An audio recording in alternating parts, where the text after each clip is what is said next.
Halo semuanya, saya Elita Veronica Lumbergaul dari AKP 7A Politeknik Negeri Medan. Pada kesempatan kali ini, saya akan mempresentasikan materi tentang pengendalian internal pada mata kuliah audit internal. Nah, pertama kali saya akan menjelaskan apa itu frameworks. Frameworks adalah kerangka, acuan, atau kerangka acuan. Istilah ini digunakan untuk menjelaskan sekumpulan prinsip yang akan menjadi pedoman yang digunakan sebagai pola atau model untuk mengukur berbagai praktik bisnis. Terdapat 4 frameworks yang diakui secara global. Yang pertama, Internet Control Frameworks. Yang kedua, Governance Frameworks. Yang ketiga, Enterprise Risk Frameworks. Yang keempat, Other Globally Recognized Risk Mitigation Frameworks. Dari banyaknya framework mengenai pengendalian internal, hanya 3 framework yang diakui secara luas oleh manajemen. Yang pertama, Internal Control Integrated Framework yang diterbitkan oleh KOSO pada tahun 1992 yang kemudian dimutakhirkan pada tahun 2013. Yang kedua, Guidance on Control atau COCO Framework yang diterbitkan oleh KICA atau The Canadian Institute of Chartered Accountants pada tahun 1995. Yang ketiga ada Guidance on Risk Management, Internal Control, and Related Financial and Business Reporting yang diterbitkan oleh FRC atau The Financial Reporting Council pada tahun 2014. Selanjutnya saya akan menjelaskan mengenai pengendalian internal. Pengendalian internal adalah proses yang dilaksanakan oleh direksi atau dekom, manajemen, dan personalia lainnya yang dirancang untuk memberikan asuransi atau keyakinan yang memadai tentang capaian atas tujuan-tujuan berkenaan dengan kegiatan perusahaan, pelaporan, dan kegiatan. Terdapat 3 tujuan dari pengendalian internal. Yang pertama, tujuan operasional. Yang kedua, tujuan pelaporan. Yang ketiga, tujuan ketaatan. Komponen pengendalian internal. Pertama, lingkungan pengendalian atau control environment.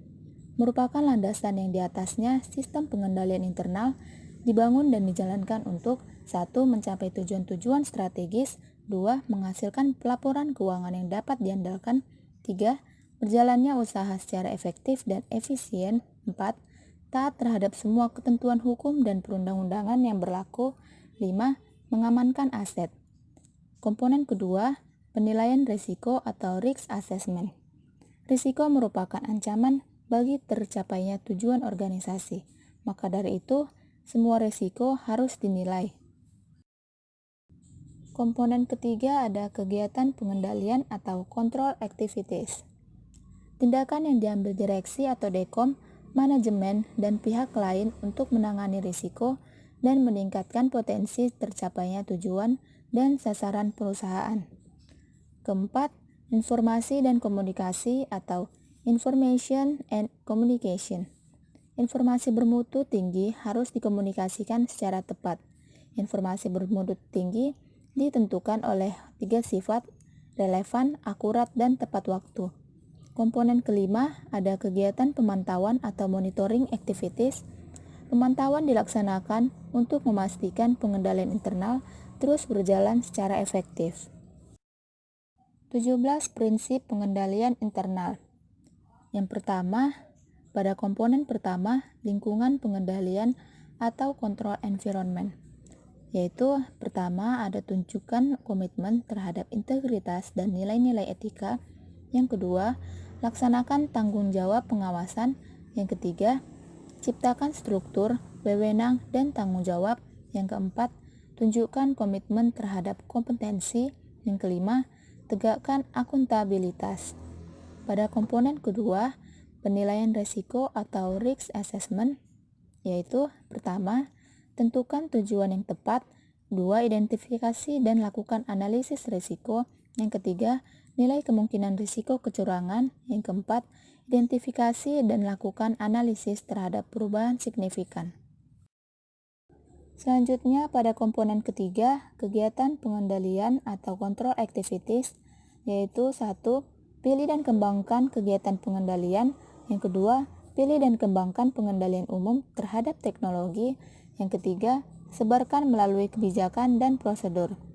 Pada komponen keempat, informasi dan komunikasi atau information and communication, yaitu 1. Gunakan informasi yang relevan. 2. Berkomunikasi secara internal. Yang ketiga, berkomunikasi secara eksternal. Yang terakhir, pada komponen kelima, kegiatan pemantauan atau monitoring activities, yaitu 1. Lakukan evaluasi berkelanjutan dari atau evaluasi terpisah. Yang kedua, evaluasi dan komunikasikan kekurangan dan kelemahan. Terdapat 5 kendala yang dihadapi pengendalian internal.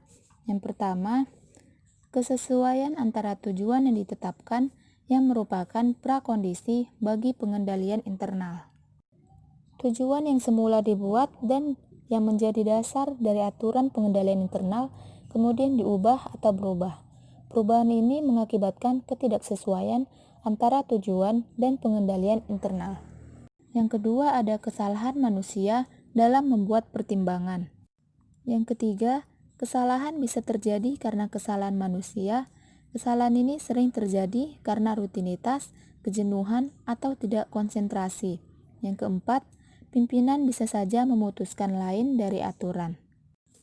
Yang terakhir, persekongkolan di antara berbagai pihak yang menyebabkan pemisahan tugas menjadi tidak berfungsi. Selanjutnya ada inherent risk, yaitu gabungan antara faktor-faktor risiko di dalam dan di luar organisasi dalam keadaan yang murni, belum dikendalikan, atau risiko kotor dengan asumsi belum ada pengendalian internal. Kemudian ada controllable risk, yaitu bagian dari inherent risk yang dapat ditekan atau dikurangi manajemen melalui kegiatan sehari-hari dan kegiatan manajemen. Terakhir ada residual risk, yaitu bagian dari inherent risk yang ada sesudah manajemen melakukan tanggapan-tanggapan atas risiko. Residual risk ini kadang dinamakan risiko bersih. Sekian yang bisa saya paparkan. Mohon maaf apabila ada kekurangan dalam penyampaian materi. Saya Elita Veronica Lemban Gaul mengucapkan terima kasih sudah menonton. God bless you.